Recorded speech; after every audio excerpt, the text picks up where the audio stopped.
We are carrying on with our NHL offseason plan series. Today we're looking at the recently eliminated Vegas Golden Knights. Will they make some big moves this offseason? We'll discuss that coming up next. So welcome back to another video here at Top Shelf Hockey. Now, as I mentioned, we're carrying on with our NHL offseason plan series. So we're near the top of the league right now with Vegas being the number 2 team from the regular season. However, we had to skip over some teams because they were still in the playoffs. Now, this video was already prepped and ready to go before the Islanders were eliminated. So they will be up next because obviously they're now out. And we're down to the Lightning as well as the Montreal Canadiens. And of course, we have the number 1 team from the regular season, the Colorado Avalanche, which are not yet completed. So stay tuned for that. So Islanders will be up next. So we're going to take a look at the regular season stats for Vegas, analyze what went wrong in the playoffs. Obviously, they couldn't get over the hump into the finals this year. And we're going to look at any expiring contracts and analyze the top 5 burning questions facing this franchise heading into the full swing of this offseason. So first up, we've got the regular season stats here for Vegas. So as you can see, they had a really good regular season. Like I said, second overall in the NHL, or basically tied for first essentially, but Colorado won that season series. So they got the President's Trophy, but Vegas had a record of 40-14-2 for 82 points. A whopping plus 67 goal differential. Amazing goaltending from Robin Lehner and Marc-Andre Fleury.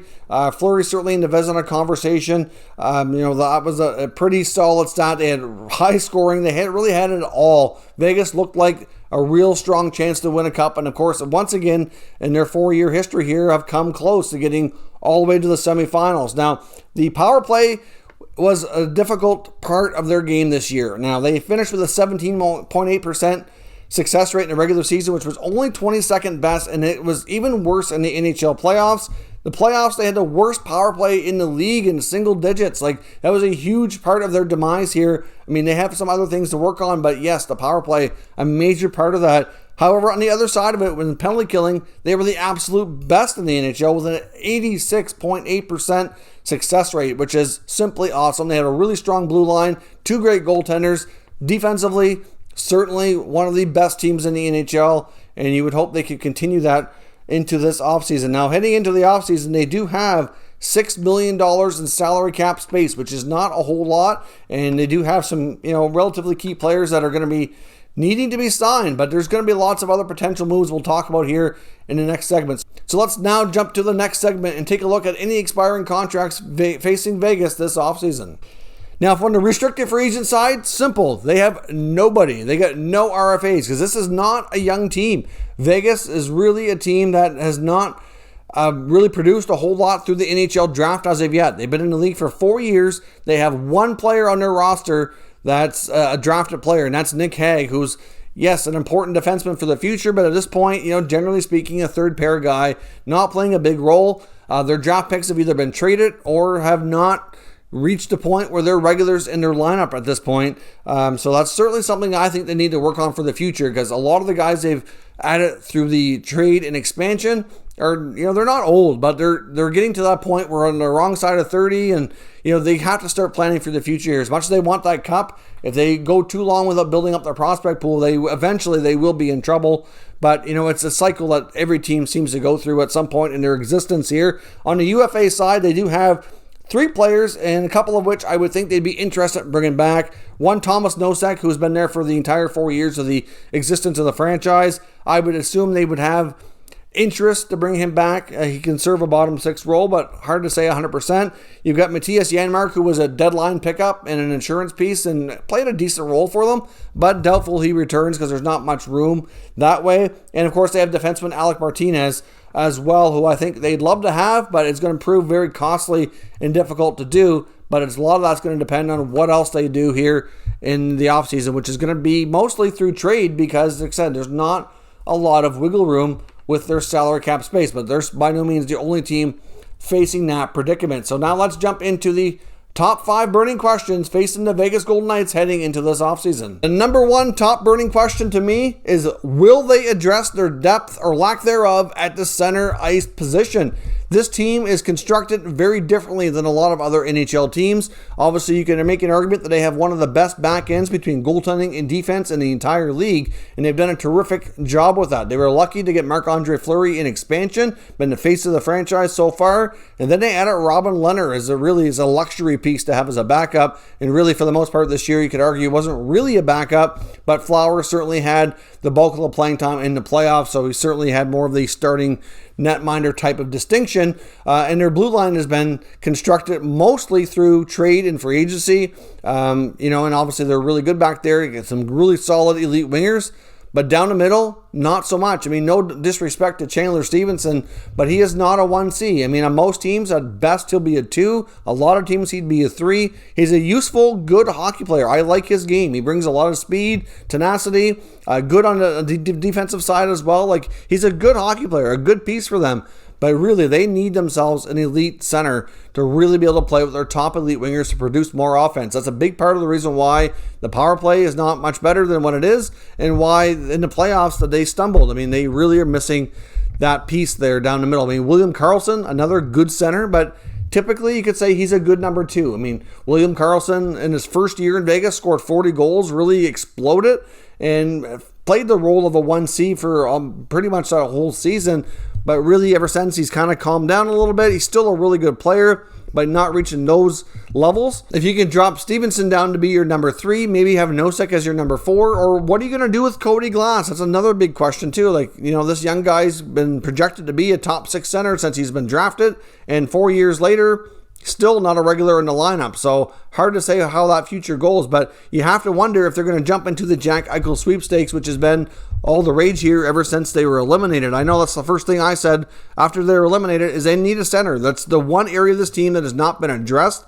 And you know what? Vegas is going to go big game hunting. There's no doubt about it. Now, it's not a foregone conclusion that Jack Eichel will be the target, but I guarantee they will definitely have conversations with Buffalo around what that would look like and what it might cost. They could pivot to his teammate Sam Reinhart as well, or they could even call Washington and talk about Evgeny Kuznetsov, who's also available at a lower cap hit than Eichel and could probably come at a cheaper price tag as well. Now, Kuznetsov seems to be falling out of favor in Washington after a couple of inconsistent seasons after winning the Stanley Cup a few years ago and being arguably their best player outside of Ovechkin and could have easily won that Conn Smythe trophy, but he's had some issues off the ice, got in trouble with the IIHF when it comes to a failed drug test. He certainly had some issues this past year with COVID protocols, and this looks like the team and the player need to kind of separate and give him a fresh start somewheres, and at the same time the team can go in a different direction here. Now, the connection I guess might say that might find interesting there is George McPhee. It was the GM who brought him to Washington, was involved with drafting him in the early part of his career, so certainly some familiarity there. George knows what he can bring.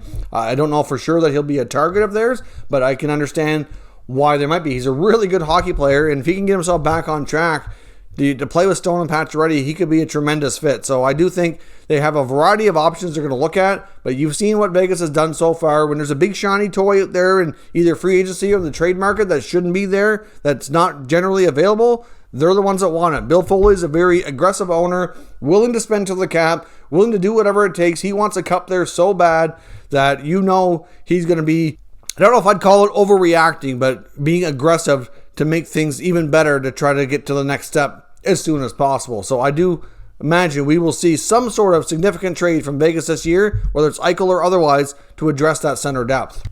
Now, you might be saying, well, how are they going to be able to do that? They don't have the cap space. Well, that brings us to burning question number 2. Who's your goaltending tandem going to be next year? Is Lehner and Fleury both going to be back? And my best guess is no. I really don't see a scenario where Marc-Andre Fleury finishes his career in Vegas. Now, I know he said he wants to. I know Bill Foley, the owner, seems to love Fleury. He's been the face of the franchise since he's been there.